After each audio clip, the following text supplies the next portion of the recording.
Have you ever read an AI-generated spooky story and felt, well, absolutely nothing?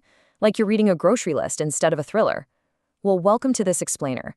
Today, we're diving into some truly fascinating territory, the actual biophysics of dread. We're going to decode something called the Bulut Doctrine to discover exactly why generative AI simply cannot write a terrifying story, and look at the exact architectural reasons why it fails. So let's dive right in. Let's start by looking at this quote. An icy horror filled the dark room and he was paralyzed with fear. Spooky, right? No? Yeah, exactly. This is a classic, completely flat, AI-generated horror sentence. Notice what it's doing here. It just explicitly tells you to be scared. It names the emotions, horror, fear, paralyzed, and kind of just expects your brain to comply and feel it. But as human readers, our biology just doesn't work that way. And this brilliantly illustrates what independent researcher Levent calls the told flaw. True horror, you see, isn't about naming an emotion on a page. When a writer just says someone is terrified, the narrative collapses into this superficial told layer. Authentic suspense, on the other hand, is actually about hacking the nervous system. You do this by manipulating physical, environmental variables on the textual surface that directly engage the reader's preconscious threat processing layer. To see exactly how this objective projection framework solves the problem, let's quickly map out our agenda for today. First, why AI fails at horror. Second, the 4 physical variables of suspense. Third, information friction and pacing.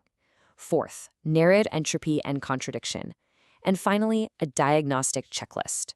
Okay, section 1. Why AI fails at horror, the trap of high probability tokens. Let's look at why large language models consistently flatten narrative impact. So the core mechanism of how AI writes is actually a bit of a mathematical trap. Generative models are designed to optimize for high probability word sequences. From a purely mathematical standpoint, they're just looking for the most statistically likely next word. And because of this, they literally discard nuanced, implicit physical details, which are the very things that trigger human fear, as irrelevant noise. Instead, the AI relies heavily on explicit sentiment tags. It slaps the word dread or terror onto the sentence, causing the whole thing to collapse into that boring told layer we just talked about. All right, section 2, the 4 physical variables triggering the preconscious threat response. If naming emotions doesn't work, what actually does? First up, we have the thermal gradient. Basically, human physiology naturally interprets sudden environmental temperature drops as threat indicators. Imagine reaching out in a pitch-black hallway and your bare palm wraps around a freezing brass doorknob, or suddenly seeing your breath fogging in a room that was perfectly warm just a few moments ago.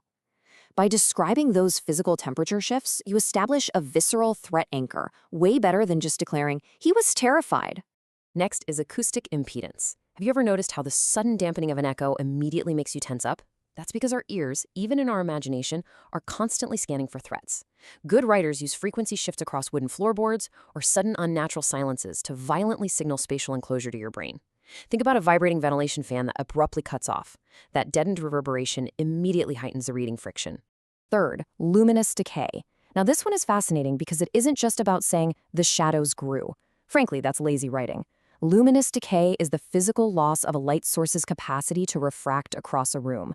It's the narrowing beam of a flashlight failing to penetrate the darkness, or the angular loss of luminance. You're describing how the light is actively dying in this space. And finally, atmospheric pressure. Instead of a writer lazily declaring that a character feels claustrophobic, this variable forces the reader to actually feel the physical mass of the air. You render this through dense humidity, maybe a thick concentration of dust particulates, or physical respiratory drag, the literal heavy difficulty of pulling air into the lungs. Moving right along. Section 3. Information friction and suspense, the mathematics of pacing. Now that we have our physical variables, let's look at how they're paced. So the really crucial point here is that suspense isn't actually about how fast physical events happen. It's governed by this specific equation. Information friction equals new information units over time multiplied by the uncertainty ratio. Think of this as a cheat code for the human brain. It proves mathematically that suspense is driven by uncertainty.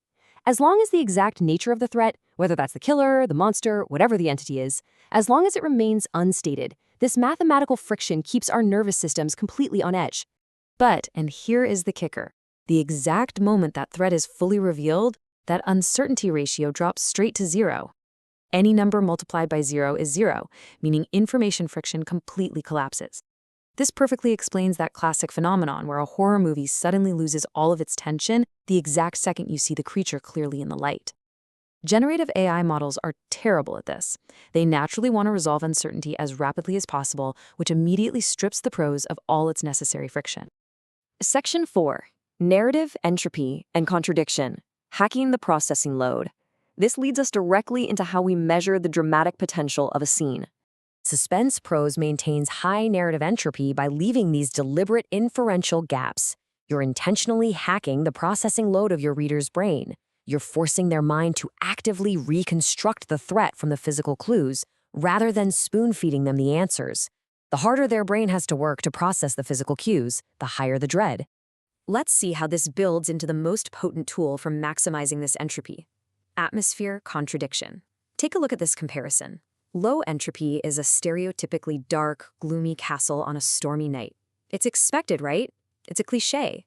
But high entropy introduces a hostile physical detail into a contradictory space, like freezing fluid quietly seeping beneath a rock in a bright, sunny meadow.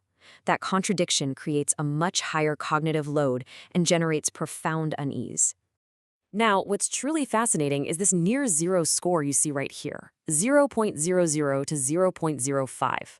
Empirical research, specifically benchmark studies on inter-rater reliability, shows that large language models completely bomb when trying to detect these atmospheric contradictions. Why?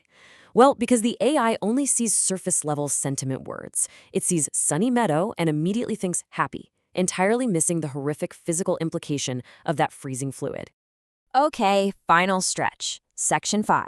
The diagnostic checklist, auditing your prose. Let's pull this all together so you can apply this science to audit actual writing. Here's the objective projection 4-step diagnostic checklist you can actually use to evaluate if a horror scene successfully avoids algorithmic flattening and truly targets human biology. Step 1. The emotion tag embargo. Just completely eliminate explicit sentiment adjectives like terrifying or horrific. Moving to Step 2. Physical variable verification. Ensure the threat is anchored in at least 2 physical variables, like maybe a thermal gradient combined with acoustic impedance. Next up, Step 3, uncertainty ratio retention. Don't declare the threat explicitly. Leave cues for the reader to reconstruct it themselves. And finally, Step 4, spatial matrix tension. Create active friction between physical bodily confinement and atmospheric pressure. As we wrap up this explainer, I want to leave you with this provocative thought to ponder. If artificial intelligence is permanently trapped optimizing high-probability word sequences and hunting for surface-level sentiment tags, can it ever truly grasp the visceral physics of human dread? I mean, until an AI can literally shiver from a drop in the thermal gradient or physically feel the respiratory drag of atmospheric pressure, it seems true horror will remain a strictly human endeavor. Thanks for joining me on this deep dive, and I hope this completely transforms the way you read and write suspense.